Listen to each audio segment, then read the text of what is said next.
জাতীয় থেকে আন্তর্জাতিক, প্রান্তিক, জনপদ থেকে নগর চারপাশে ঠিক কি ঘটছে এই মুহূর্তে তা নিয়ে আয়োজন এখন চারদিক। সঙ্গে আছি আমি ফরহাদ বিন নূর।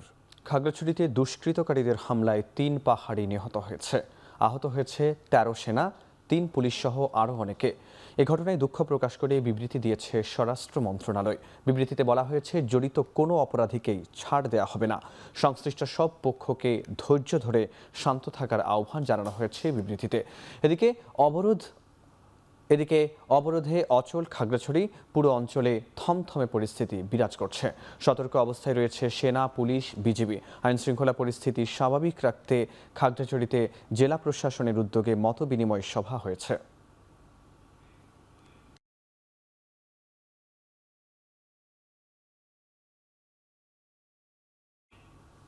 নির্বাচনের সময় প্রবাসে থাকা বাংলাদেশি ও দেশে ভোটের সাথে সম্পৃক্তদের জন্য ডিজিটাল পোস্টাল ব্যালটের ব্যবস্থা হচ্ছে বলে জানিয়েছেন প্রধান নির্বাচন কমিশনার।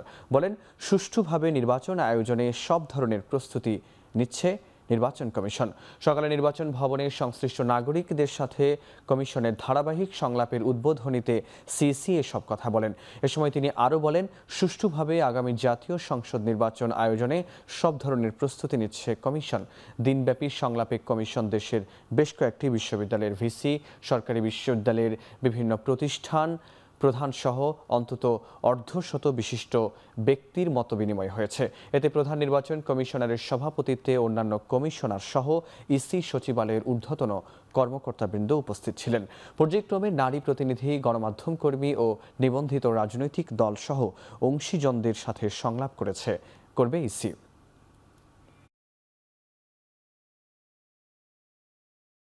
আমরা যারা বন্দী অবস্থায় আছে, হাজতবাসী আছে, তারা ভোট দেওয়ার সুযোগ পায় না, তাদেরকে আমরা ইনক্লুড করব।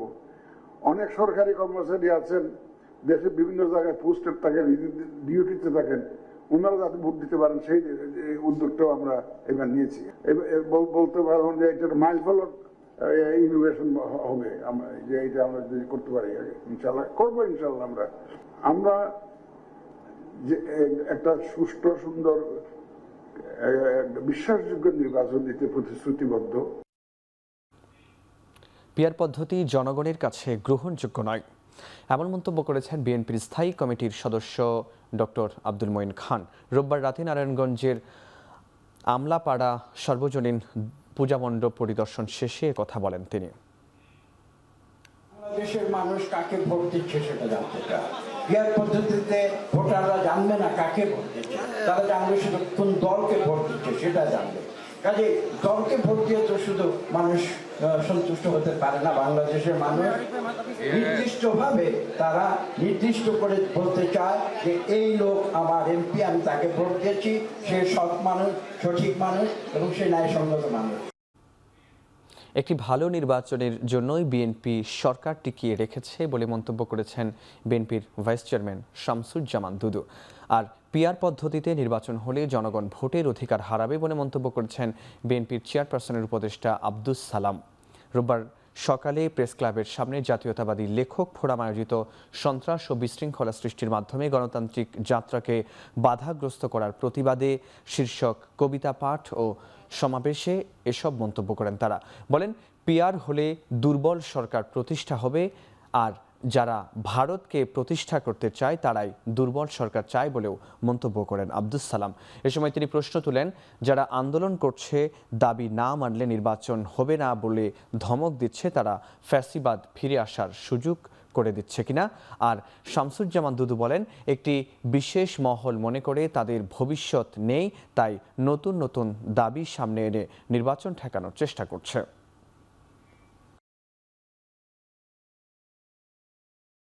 আমরা সরকারকে সমর্থন দিয়েছি গণতন্ত্রের প্রশ্নে, আমরা সরকারকে সমর্থন দিয়েছি, টিকিয়ে রেখেছি একটি ভালো নির্বাচনের জন্য। আমরা সরকারের কাছে প্রত্যাশা করি ভালো নির্বাচনের জন্য স্বল্প সময়ের মধ্যে যা যা করার সেগুলো উদ্যোগী হয়ে আপনি সিদ্ধান্ত নেবেন, সেটার প্রতি আমাদের সমর্থন আছে। এই পিআর সিস্টেম হলে কি হবে? জনগণ ভোটের অধিকার হারাবে, জনগণ তার প্রতিনিধি নির্বাচন করতে পারবে না। আবার ফ্যাসিবাদের জন্ম হবে। তার এলাকায় এমপি কে নির্বাচিত হবে, জনগণ জানবে না। জনগণ কোনো নালিশ নিয়ে, কোনো সুপারিশ নিয়ে পার্লামেন্ট মেম্বারের কাছে যেতে পারবে না। বিএনপির কাছে সকল ধর্মের মানুষ নিরাপদ বলে মন্তব্য করেছেন বিএনপির স্থায়ী কমিটির সদস্য মির্জা আব্বাস। রোববার সন্ধ্যায় পল্টন কমিউনিটি সেন্টার পূজা মণ্ডপ পরিদর্শন করে একথা বলেন তিনি। এদেশের সংখ্যালঘুরা কার্যক্রম নিষিদ্ধ আওয়ামী লীগের সময় সবচেয়ে বেশি নির্যাতিত বলেও মন্তব্য করেন তিনি।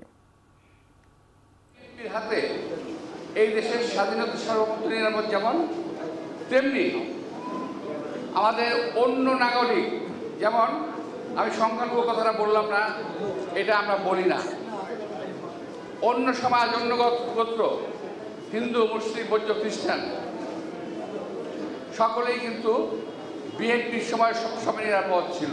আপনাদের আত্মীয়স্বজন যারা ভারত চলে গেছে, তারা কখন গেছে, কিভাবে গেছে, একটু হিসাব করে দেখবেন যে বিএনপির সময়ে যদি 1% গিয়ে থাকে, আওয়ামী লীগের সময় গেছে 100%।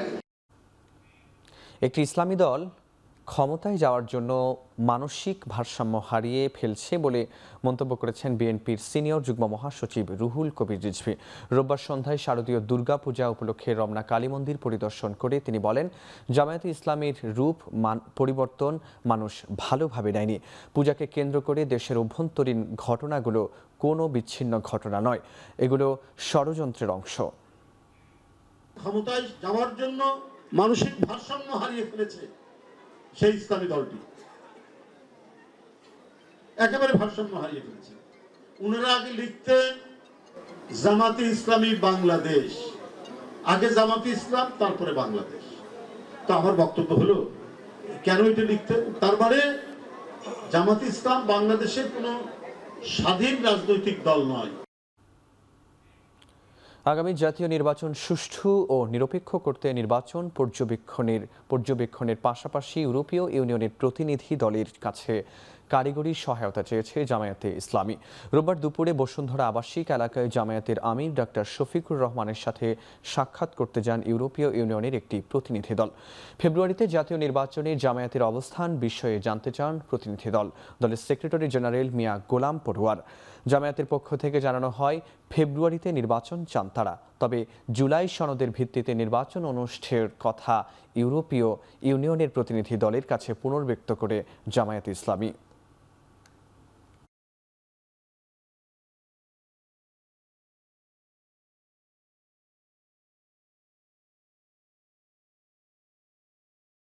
আমাদের নির্বাচন সুষ্ঠু, গ্রহণযোগ্য, নিরপেক্ষ করার জন্য প্রয়োজনীয় টেকনিক্যাল সাপোর্ট আপনারা দেবেন, কারিগরি সহযোগিতা যেন আপনারা দিতে পারেন, সেটাও আমির জামাত এই ডেলিগেশনের কাছে তারা অনুরোধ জানিয়েছেন। অত্যন্ত দৃঢ়তার সাথে বলেছেন, আমরা ফেব্রুয়ারিতে ইলেকশনে যেতে চাই, প্রোভাইডেড আমাদের যে রিফর্ম প্রপোজালগুলো জুলাই সনদের আইনি ভিত্তির মধ্য দিয়ে এই নির্বাচনটাই এর ভিত্তিতে হইতে হবে, তাহলে নির্বাচন ফেয়ার, ফ্রি এবং ক্রেডিবল হবে। আগামী নির্বাচনে সকল সম্প্রদায়ের অংশগ্রহণ নিশ্চিত করতে কাজ করবে এনসিপি। রোববার সন্ধ্যায় ঢাকেশ্বরী জাতীয় মন্দির পরিদর্শন করে একথা বলেন দলটির আহ্বায়ক নাহিদ ইসলাম। সনাতন ধর্মাবলম্বীরা যাতে নির্বিঘ্নে পূজা উদযাপন করতে পারেন, সেজন্য এনসিপির নেতাকর্মীরা স্বেচ্ছাসেবক হিসেবে পূজা মণ্ডপগুলোতে কাজ করছে বলে জানান তিনি। সারা দেশে যাতে নির্বিঘ্নে পূজা উদযাপিত হয়, সেই নিরাপত্তা যাতে নিশ্চিত করা হয়, সেজন্য সরকারের প্রতি আমাদের আহ্বান রয়েছে এবং জাতীয় নাগরিক পার্টির বিভিন্ন স্তরের নেতাকর্মীরা স্বেচ্ছাসেবক হিসেবে কাজ করে যাচ্ছে। আমরা সনাতন ধর্মাবলম্বী ভাই ও বোনদেরকে শুভেচ্ছা জানাই এবং যে অন্তর্ভুক্তিমূলক বাংলাদেশ গঠন করতে চাই, সেই বাংলাদেশে তাদের সমান মর্যাদা এবং সমান অধিকার নিশ্চিত হয়, সেই জন্য জাতীয় নাগরিক পার্টি কাজ করে যাবে। দেশ পুনর্গঠনের সহযোগিতা এবং অবদানের মাধ্যমে প্রবাসী বাংলাদেশিদের সক্রিয়ভাবে অংশগ্রহণের আহ্বান জানিয়েছেন প্রধান উপদেষ্টা ডক্টর মোহাম্মদ ইউনূস। শনিবার যুক্তরাষ্ট্রের নিউ ইয়র্কে NRB connected day empowering global Bangladesh শীর্ষক অনুষ্ঠানে যোগ দিয়ে তিনি এ আহ্বান জানান। এ সময় বাংলাদেশের জন্য প্রবাসীরা একটি অবিচ্ছেদ্য অংশ বলে অভিহিত করেন প্রধান উপদেষ্টা। অনুষ্ঠানে জুলাই পরবর্তী গত 15 মাসে বাংলাদেশের অর্থনৈতিক অগ্রগতি তুলে ধরেন বিডার নির্বাহী চেয়ারম্যান, যেখানে রেমিটেন্স 21%-এরও বেশি প্রবৃদ্ধিতে অবদান রাখায় বাংলাদেশি প্রবাসীদের প্রশংসা করেন বিডার নির্বাহী চেয়ারম্যান। এদিকে বিমানবন্দরে রাজনীতিকদের উপর আওয়ামী লীগের হামলার ঘটনায় ওয়াশিংটনে থাকা বাংলাদেশ দূতাবাস কিংবা নিউ ইয়র্ক কনসুলেটের কারো ব্যর্থতা থাকলে ব্যবস্থা নেওয়া হবে বলে জানিয়েছেন পররাষ্ট্র উপদেষ্টা তৌহিদ হোসেন।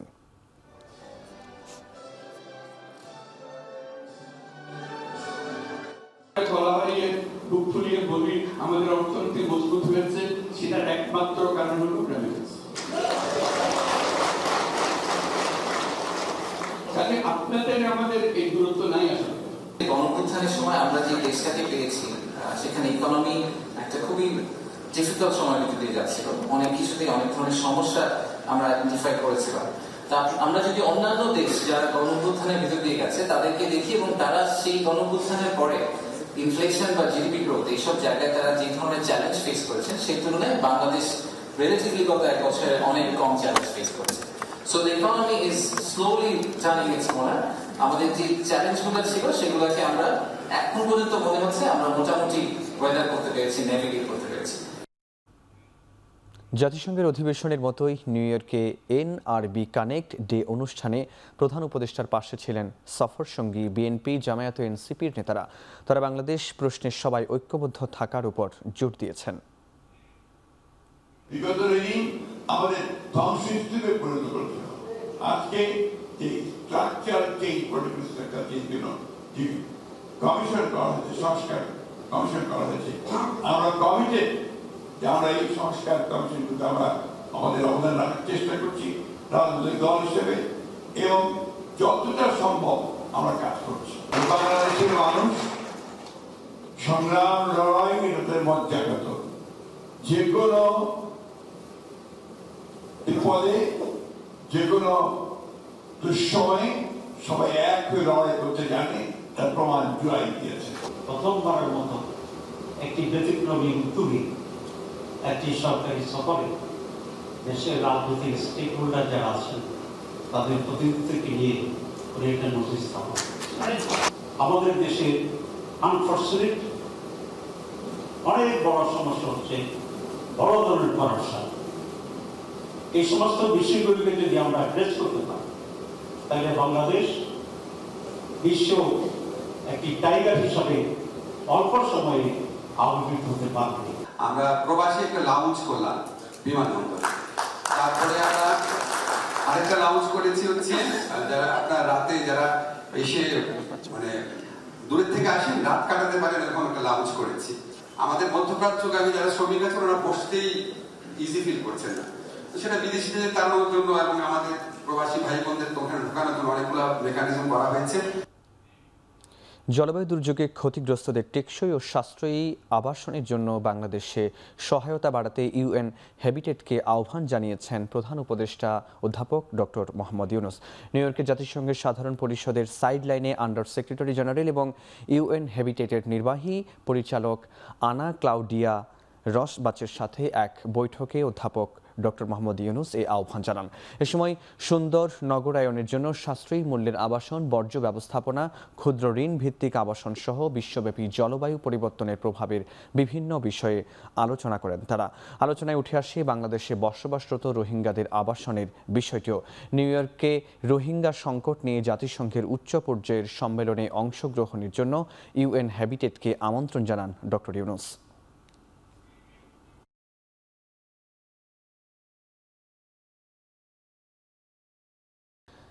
ষষ্ঠী পূজার মধ্য দিয়ে শুরু হলো সনাতনী ধর্মাবলম্বীদের সবচেয়ে বড় উৎসব শারদীয় দুর্গাপূজা। বিহিত পূজার মধ্য দিয়ে শুরু হয় ষষ্ঠীর সকাল। রোববার সন্ধ্যায় তিথি ও ক্ষণ মেনে বোধনের পুজো হয়। বোধনের পুজোয় শিব, দুর্গা, নারায়ণ ও কুল দেবতার উদ্দেশ্যে নৈবেদ্য নিবেদন করা হয়। দেবী দুর্গার আমন্ত্রণ ও অধিবাসের মধ্যে শুরু হয় শারদীয় দুর্গোৎসবের আনুষ্ঠানিকতা। সারাদিনই দেবী দুর্গার আরাধনায় মণ্ডপে মণ্ডপে ছিল ভক্তদের ভিড়। এবছর গজে চড়ে শ্বশুর বাড়ি কৈলাস থেকে কন্যারূপে মর্তলোকে বাবার বাড়ি বেড়াতে এসেছেন দেবী দুর্গা। ফিরবেন দোলায় চড়ে। এবার সারা দেশে ৩৩,৩৫৫টি মণ্ডপ ও মন্দিরে শারদীয় দুর্গাপূজা অনুষ্ঠিত হচ্ছে এবং রাজধানীতে হচ্ছে ২৫৯টি পূজা। বেশ কয়েকটি জায়গায় প্রতিমা ভাঙচুর হয়েছে, তার মানে একটি নগ্ন চেহারা, একটি খারাপ মানসিকতার একটি প্রতিচ্ছবি। এটি তো হতে পারে না, এটি আমরা মেনে নিতে পারি না, আমাদের কাছেও খারাপ লাগে। এবং এদেশের বৃহত্তর জনগোষ্ঠী যারাই মানবিক না কেন তারাই জিনিসটাকে কিন্তু উপলব্ধিতে করবেন। মা যেন আমাদের সকলকে ভালো রাখেন এবং দেশ ও দশের কল্যাণমূলক কাজ করেন। মা দুর্গা মানে দশভূজা এবং দশ সাথে উনি দেশের যত দুষ্টের দমন সৃষ্টের পালন ছোটদের পরিত্রাণ করেন। মহাষষ্ঠীর দিনে এসেছি এখানে, মা বাবার সাথে এসেছি, সবার সাথে অনেক আনন্দ করছি, সবার পুরনো অনেক বন্ধুদের সাথে দেখা হচ্ছে। কোথায় গেলে কি কোনো বিপদ হবে কিনা এরকম একটা মনে আছে, তারপরেও মার উপর ছেড়ে দিয়েছি সব। মা দুর্গাই আমাদের রক্ষা করবেন এরকম মনে একটা ছেড়ে দিয়েছি। এবছর মনে হচ্ছে হয়তো কোথাও না কোথাও সেই আবহাওয়াটা একটুখানি ঠান্ডা হয়ে গেছে। এখন বাদবাকিটা মা দুর্গা জানেন, সবকিছু তার হাতে সে বলতে পারবেন। এদিকে ঢাকার বাইরেও মন্ত্রপাঠ, ঢাকের বাজনা আর উল্লুধ্বনিতে মুখর হয়ে ওঠে প্রতিটি মন্দির আর মণ্ডপ। নানান থিম, রং আর রূপে সাজানো হয়েছে চট্টগ্রামের মণ্ডপগুলো।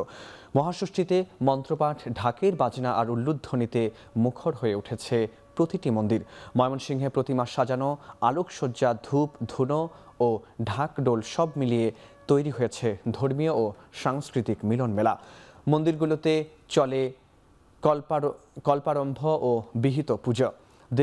দেবী দুর্গা আগমনে রাজশাহী জুড়ে মণ্ডপে মণ্ডপে উচ্ছ্বসিত ভক্তরা। মহানগর ও জেলা জুড়ে ৪৬২টি মণ্ডপে প্রাণ ভরে প্রার্থনা করেছেন ভক্ত অনুরাগীরা। এছাড়া বগুড়ার মণ্ডপগুলো সেজে উঠেছে বাহারি আলোকসজ্জায়।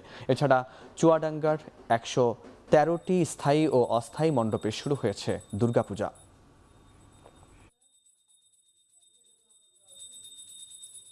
এই মুহূর্তে মার দর্শন পেয়ে আমি সত্যি আবেগাপ্লুত।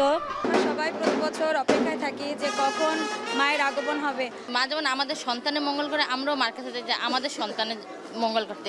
উৎসবের আনন্দ তো আছেই, কিন্তু সবচেয়ে বড় কথা দেশটা ভালো থাকুক, সবাই ভালোভাবে পূজা উদযাপন করুক। অঞ্জলি দেওয়া হবে প্রতিদিন। মা দুর্গা যেন আশীর্বাদ করে সবাইকে, আমরা যেন সুস্থ থাকি। আমাদের এখানে খুব ভালো পূজা হচ্ছে, আমাদের বাড়িতে আনন্দ হচ্ছে।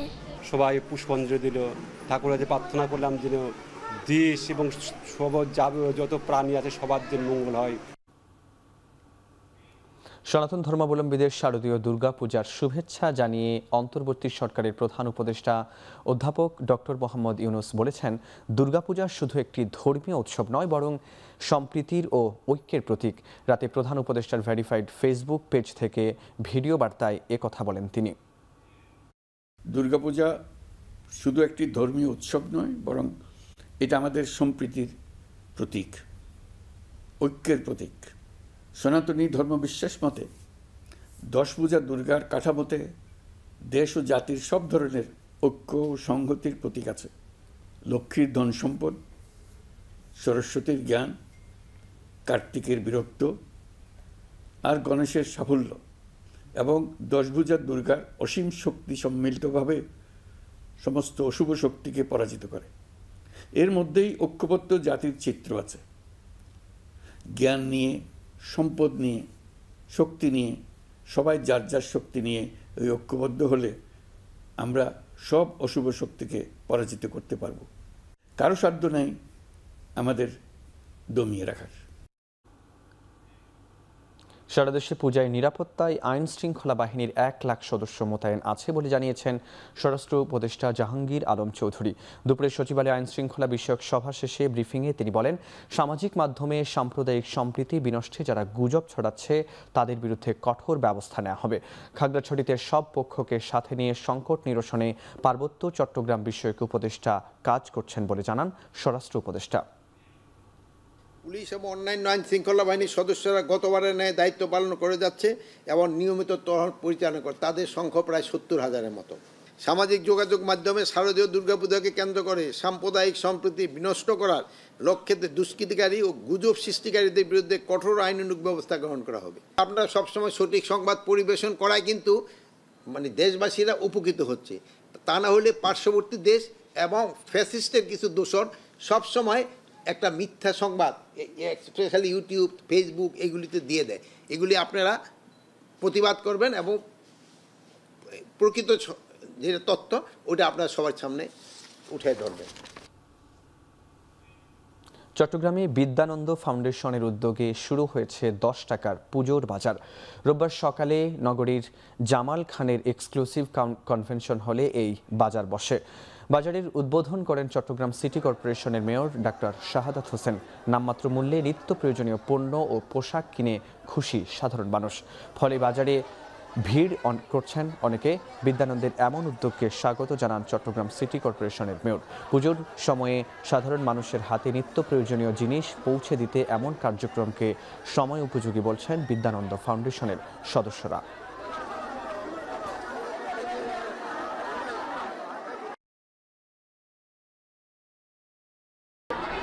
এই দেশ এবং এই শহর সমস্ত দলের, সমস্ত ধর্মের, সমস্ত বর্ণের, সমস্ত জাতের, সমস্ত গোত্রের।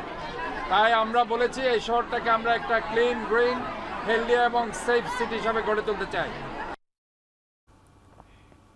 শারদীয় দুর্গোৎসব উপলক্ষে কুমিল্লা সীমান্ত এলাকার পূজা মণ্ডপগুলোতে নিরাপত্তা নিশ্চিতে কাজ করছে বিজিবি।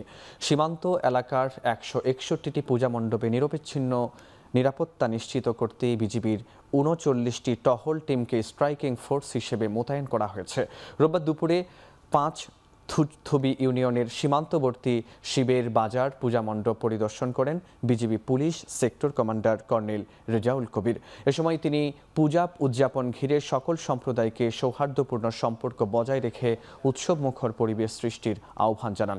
পাশাপাশি হিন্দু ধর্মাবলম্বীদের নিরবিচ্ছিন্ন নিরাপত্তার বিষয়ে নিশ্চয়তা দেন। জুলাইয়ে সংঘটিত মানবতা বিরোধী অপরাধে শেখ হাসিনা ও আসাদুজ্জামান খান কামাল সহ 3 জনের বিরুদ্ধে সাক্ষ্য দিয়েছেন মূল তদন্ত কর্মকর্তা মোহাম্মদ আলমগীর। তিনি এ মামলায় রাষ্ট্রপক্ষের সবশেষ সাক্ষী।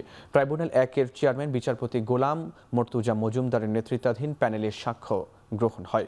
এর আগে 24 সেপ্টেম্বর এ মামলার 22তম দিনের সাক্ষ্য গ্রহণ ও জেরা শেষ হয়। ওই দিন ট্রাইব্যুনালে সাক্ষ্য দেন বিশেষ তদন্ত কর্মকর্তা ও প্রসিকিউটর তানভীর হাসান জোহা।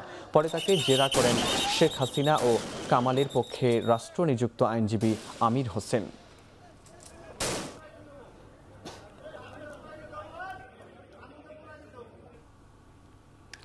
রাজধানীর আজিমপুর কবরস্থানের বিপরীতে দায়রা শরীফ আবাসিক এলাকায় হাজি সেলিমের বাড়িতে 3 ঘন্টার বেশি সময় ধরে অভিযান চালিয়েছে যৌথ বাহিনী।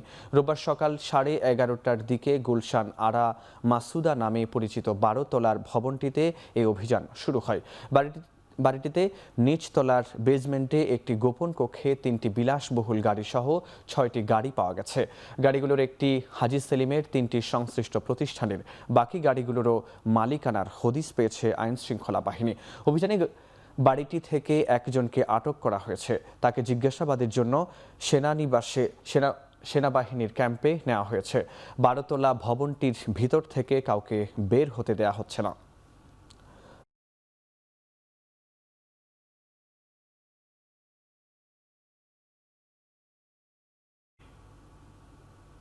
ডাকসু নির্বাচনের জন্য নীলক্ষেত থেকে ব্যালট ছাপানোর বিষয় প্রশাসনকে জানানো হয়নি বলে জানিয়েছেন ঢাকা বিশ্ববিদ্যালয়ের উপাচার্য অধ্যাপক ডক্টর নিয়াজ আহমেদ খান। রোববার সকালে ডাকসু ও হল সংসদ নির্বাচন পরবর্তী বিভিন্ন ইস্যু নিয়ে এক সংবাদ সম্মেলনে তিনি একথা বলেন। উপাচার্য বলেন, কাস্ট ভোট এবং স্বাক্ষর করা ভোটের সংখ্যায় কোনো হেরফের হয়নি। ভোট কাস্ট হয়েছে 29,821টি। তিনি আরও বলেন, 5 ধাপের সুরক্ষা স্তর পেরিয়ে প্রস্তুত করা হয়েছে ব্যালট পেপার। তাই যেখানেই ছাপানো হোক না কেন ব্যালট পেপার বেহাত হওয়ার কোনো সুযোগ নেই। উপাচার্য অভিযোগ করেন, নির্বাচনকে প্রশ্নবিদ্ধ করতে একটা গোষ্ঠী অপচেষ্টা চালাচ্ছে। তবে OMR মেশিনে স্ক্যানিং ছাড়া নীলক্ষেতের কোনো প্রেসে ব্যালট পেপার চূড়ান্তভাবে প্রস্তুত করা সম্ভব নয় বলেও জানান তিনি।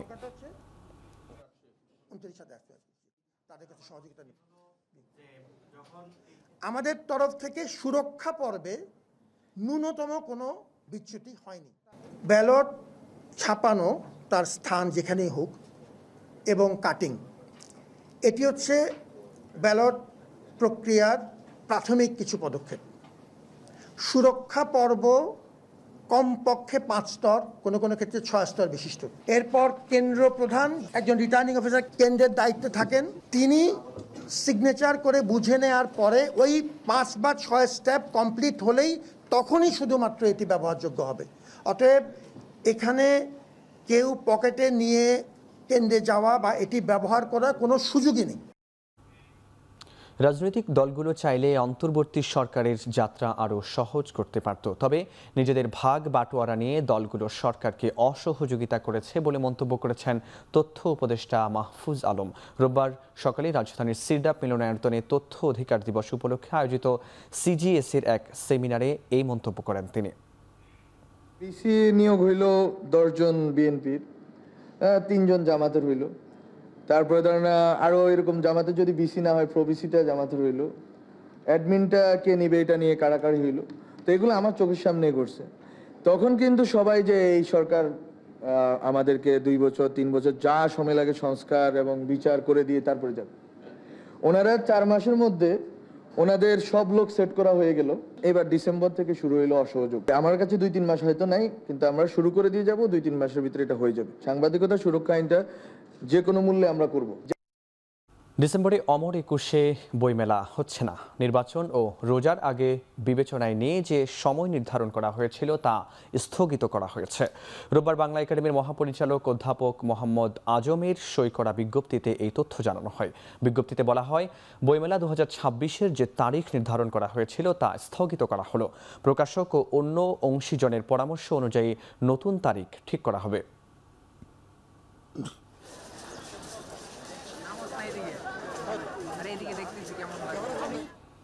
47তম বিসিএস প্রিলিমিনারি পরীক্ষার ফল প্রকাশ করেছে বাংলাদেশ সরকারি কর্ম কমিশন। এতে 10,644 জন প্রার্থী উত্তীর্ণ হয়েছেন। রোববার রাতে পিএসসি তাদের ওয়েবসাইটে এই ফল প্রকাশ করে। এর আগে গত 19 সেপ্টেম্বর ঢাকা সহ 8টি বিভাগীয় শহরের 256টি শিক্ষা প্রতিষ্ঠানে একযোগে 47তম বিসিএস এর প্রিলিমিনারি পরীক্ষা অনুষ্ঠিত হয়। এবারে আবেদন করেছিলেন 3,47,747 জন চাকরি প্রার্থী। 47তম বিসিএস এর বিজ্ঞপ্তি অনুযায়ী ক্যাডার শূন্য পদের সংখ্যা 3,487, নন ক্যাডার পদে রয়েছে 201টি। পিএসসি ইতোমধ্যে 1 বছরে 1টি বিসিএস সম্পন্ন করার রোডম্যাপ ঘোষণা করেছে।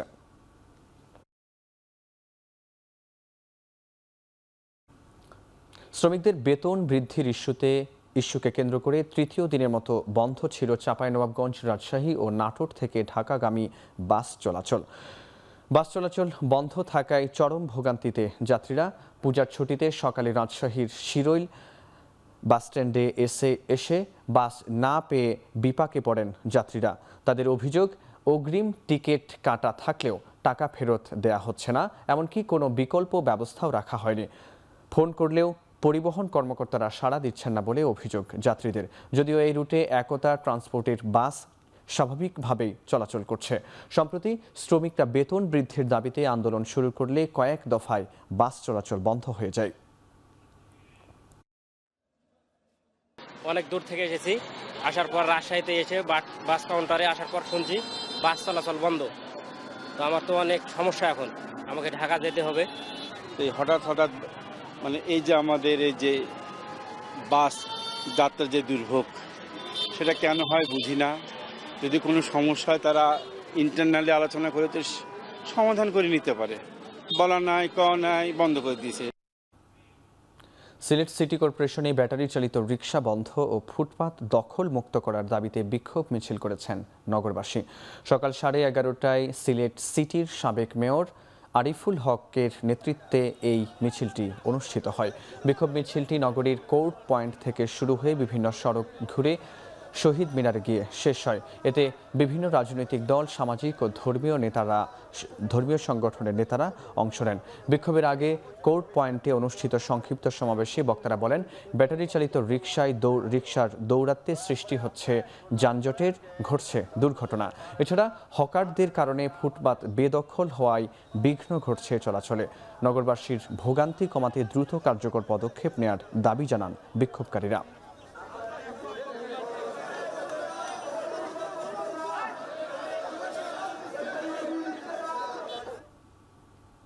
নওগাঁয় ঘুষ, দুর্নীতি ও সরকারি কর্মকর্তাদের স্বেচ্ছাচারিতায় নাগরিক সেবা হয়রানির অভিযোগে নাগরিক উন্নয়ন ফোরামের ব্যানারে মানববন্ধন অনুষ্ঠিত হয়েছে।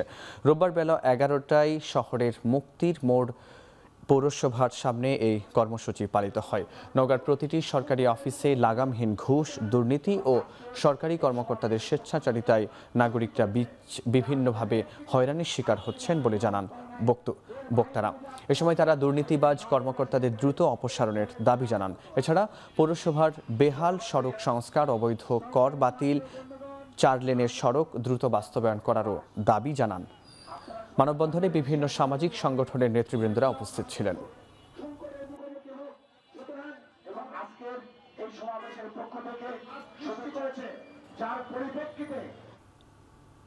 যশোর পানি উন্নয়ন বোর্ডের ঊর্ধ্বতন হিসাব সহকারী মহসিন আলীর বিরুদ্ধে অনিয়ম দুর্নীতির অভিযোগ এনে মানববন্ধন করেছে প্রতিষ্ঠানটির আউটসোর্সিং কর্মীরা। দুপুরে যশোর প্রেস ক্লাবের সামনে এ মানববন্ধন অনুষ্ঠিত হয়। ঘণ্টাব্যাপী মানববন্ধনে অর্ধশতাধিক আউটসোর্সিং কর্মী উপস্থিত ছিলেন। এ সময় বক্তারা বলেন, 2025-26 অর্থ বছরে আউটসোর্সিং প্রক্রিয়ার মাধ্যমে বিভিন্ন পদে 31 জন জনবল নিয়োগ দেওয়া হয়। বিগত কয়েক বছর ধরে কাজ করে আসা কর্মচারীদের মধ্য থেকে 7 জনকে কোনো কারণ ছাড়াই বাদ দেওয়া হয়েছে। তাদের অভিযোগ, ঊর্ধ্বতন হিসাব সহকারী মহসিন আলী ঘুষ না পেয়ে ওই 7 জনকে বাদ দিয়ে নতুন 7 জনকে নিয়োগ দিয়েছেন। এজন্য তাদের প্রত্যেকের কাছ থেকে 5 লাখ টাকা নেয়ার অভিযোগ রয়েছে। এমনকি অপ্রাপ্তবয়স্ক 1 জনকে নিয়োগ দেওয়া হয়েছে। মানববন্ধনে মহসিন আলীর অনিয়ম দুর্নীতির অভিযোগ তদন্ত করে নিয়োগ প্রক্রিয়া বাতিলের দাবি জানানো হয়।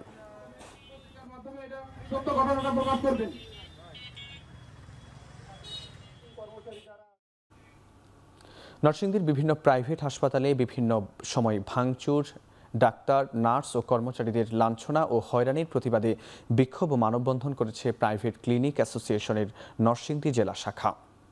দুপুরে নরসিংদী প্রেস ক্লাবের সামনে মানববন্ধনে অংশ নেয় 3 শতাধিক বেসরকারি ক্লিনিক ও ডায়াগনস্টিক সেন্টারের কর্মকর্তা, কর্মচারী ও মালিকরা।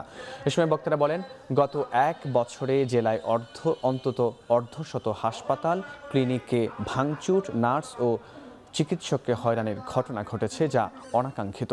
বিক্ষোভ মানববন্ধনের স্বাস্থ্য সেবায় নিরাপদ পরিবেশ নিশ্চিত করা, চিকিৎসক ও হাসপাতালের কর্মকর্তা, কর্মচারীদের নিরাপত্তা, অনাকাঙ্ক্ষিত ঘটনার সুষ্ঠু তদন্ত সহ 5 দফা দাবি জানানো হয়।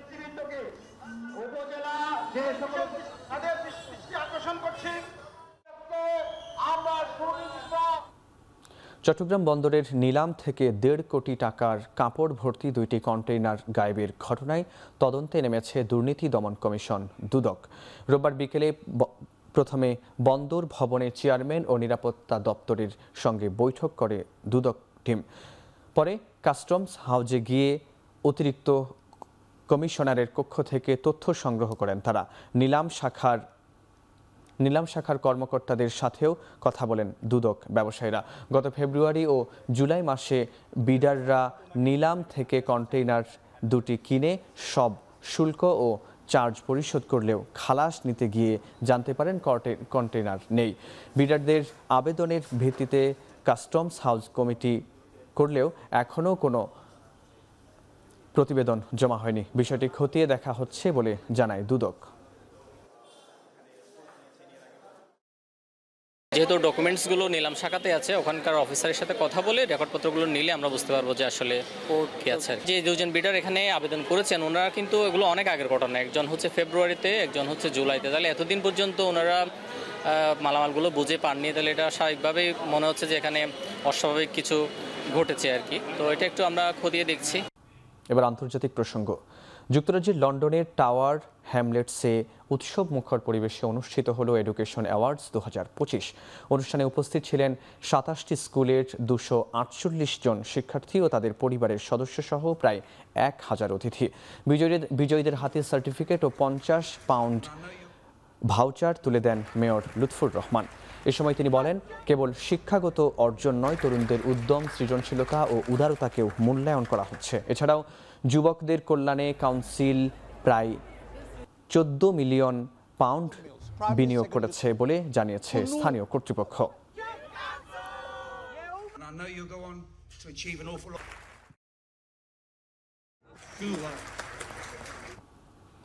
ভারতের তামিলনাড়ুতে জনপ্রিয় অভিনেতা থালাপতি বিজয়ের নির্বাচনী জনসমাবেশে পদদলনের ঘটনায় নিহতের সংখ্যা বেড়ে দাঁড়িয়েছে 40 জনে।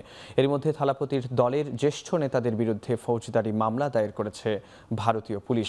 এ ঘটনাকে কেন্দ্র করে পাল্টাপাল্টি অভিযোগের খেলায় মেতেছেন তামিলনাড়ুর রাজনৈতিক দলগুলো।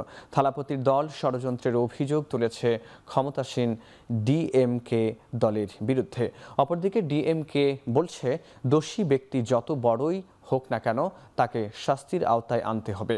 তবে পুলিশ জানিয়েছে, থালাপতি 7 ঘন্টা পরে সমাবেশে যোগ দেওয়ার পর সমর্থকরা গরমের মধ্যে হুড়োহুড়ি শুরু করে।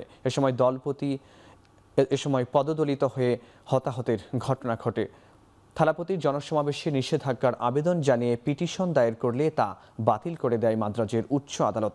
নিহতের প্রত্যেকের পরিবারকে 20 লাখ রুপি এবং আহতদের 2 লাখ রুপি করে ক্ষতিপূরণ দেওয়ার ঘোষণা দিয়েছে অভিনেতা থালাপতি।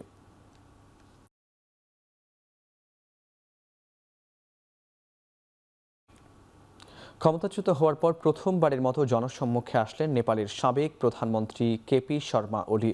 ভক্তপুরে নিজের রাজনৈতিক দলের ছাত্র সংগঠনে আয়োজিত এক সমাবেশে যোগ দেন তিনি।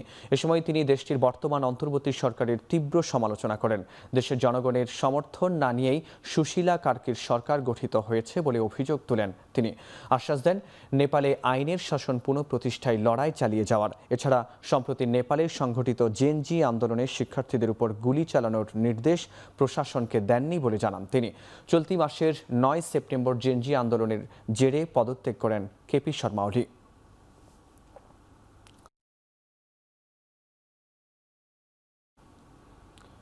ইউক্রেনের ঝাপোরিঝিয়ায় রাশিয়ার হামলায় নিহত হয়েছে অন্তত 4 জন, আহত 16 ইউক্রেনীয় বেসামরিক নাগরিক।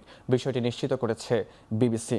ইউক্রেনের পররাষ্ট্রমন্ত্রী জানান, শনিবার ইউক্রেনে কয়েকশো ড্রোন ও ক্ষেপণাস্ত্র দিয়ে হামলা চালায় রাশিয়া। সে সময় মূলত হতাহতের ঘটনা ঘটে।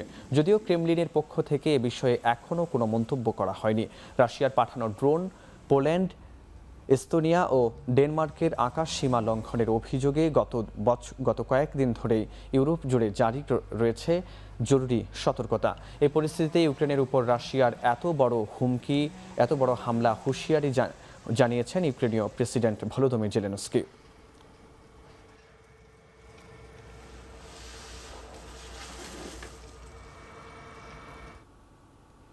পেরুতে জেনজিদের ডাকা সরকার বিরোধী বিক্ষোভ রূপ নেয় সহিংসতায়। শনিবার দেশটির রাজধানী লিমায় রাস্তায় নামে কয়েক হাজার মানুষ। তারা রাস্তায় টায়ার জ্বালিয়ে ও পুলিশি ব্যারিকেড ভেঙে সরকার বিরোধী স্লোগান দিতে থাকে। তাদের দমাতে টিয়ারশেল ও কাঁদানে গ্যাস নিক্ষেপ করে পুলিশ। এতে আহত হয় অনেকে। বিক্ষোভকারীদের অভিযোগ, তাদের শান্তিপূর্ণ আন্দোলনে কোনো কারণ ছাড়াই হামলা চালিয়েছে পুলিশ। গেল 1 সপ্তাহ ধরে পেরুতে প্রেসিডেন্ট বলুয়ার্ত প্রশাসনের দুর্নীতি ও অপরাধের বিরুদ্ধে রাস্তায় নামে দেশটির জেনজিরা। এছাড়া সম্প্রতি দেশটির কংগ্রেস একটি আইন পাশ করে, যেখানে 18 বছরের বেশি তরুণদের বাধ্যতামূলকভাবে বেসরকারি ফান্ডে যুক্ত হতে হবে। এটি নিয়ে ক্ষোভে দানা বাঁধে দেশটির তরুণদের মনে।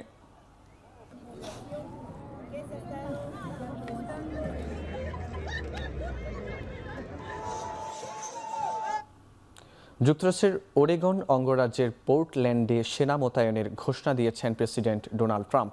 শনিবার সামাজিক মাধ্যম ট্রুথে এ ঘোষণা দেন তিনি।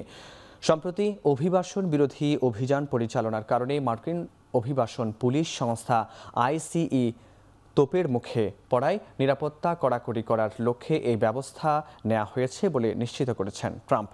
পোর্টল্যান্ডের সেনা মোতায়েনের করা সদস্যদের প্রয়োজনে পূর্ণ শক্তি প্রয়োগের অনুমতিও দিয়েছেন মার্কিন প্রেসিডেন্ট। অভিবাসীদের উপর ধরপাকড় চালানো আইসিই অবকাঠামোটি পোর্টল্যান্ড থেকে 2 মাইল দূরে।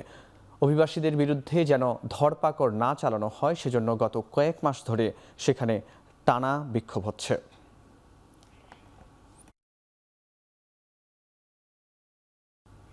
পিছিয়ে পড়া ক্রিকেটকে এগিয়ে নিতে বিসিবি নির্বাচনে অংশগ্রহণ করায় সিদ্ধান্ত নিয়েছেন সাবেক অধিনায়ক খালিদ মাসুদ পাইলট। এদিকে নির্বাচনের বিএনপির ছেলেদের অংশগ্রহণকে ইতিবাচকভাবে দেখছেন ঢাকার ক্লাব সংগঠনের রফিকুল ইসলাম বাবু। 64টা জেলায় দেখবেন বেশিরভাগ জায়গায় খেলা হয় না, লিগ হয় না। এটা আসলে খুবই দুঃখজনক যে এতগুলো খেলোয়াড়, এত যুব সমাজ আপনি পুরো বঞ্চিত হচ্ছে। 10 বছর, 12 বছর, 15 বছর ধরে লিগ হয় না। তো আমি মনে করি যে সুন্দর কাজ করার জায়গা আছে। ভোট দিয়ে যদি জয়যুক্ত করেন ইনশাল্লাহ আমি প্রুভ করতে চাই যে আমি কেমন কাজ জানি বা কেমন কাজ করতে পারি। কোনো রাজনৈতিক পরিবারের সন্তান সংগঠক বা খেলোয়াড় হতে পারবে না, এরকম কোনো বাধা ধরা নিয়ম নেই। তবে আমরা চাই যে যারা প্রকৃত সংগঠক তারাই আসুক, এবং আমার মনে হয় যারা আসতেছে তারা অবশ্যই কোনো না কোনো ক্রীড়ার ক্ষেত্রে এবং ক্রিকেটের সাথে কোনো না কোনোভাবে জড়িত আছে।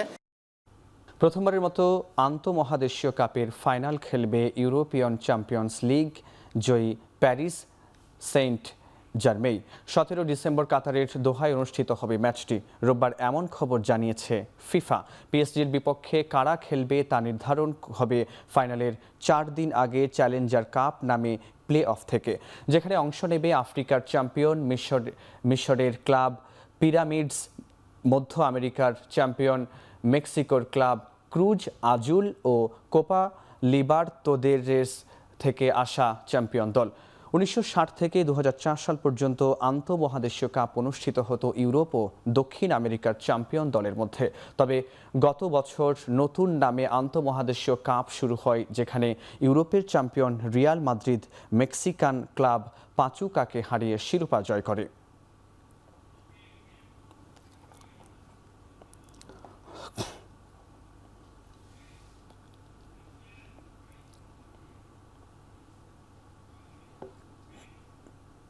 শেষ করছে এখন চারদিক। এখন টেলিভিশন ওয়েবসাইটে দেখতে ভিজিট করুন www.ekhon.tv। এছাড়া ফেসবুকে দেখতে ভিজিট করুন facebook.com/tv.ekhon এবং ইউটিউবে দেখতে ভিজিট করুন youtube.com/c/ekhon tv।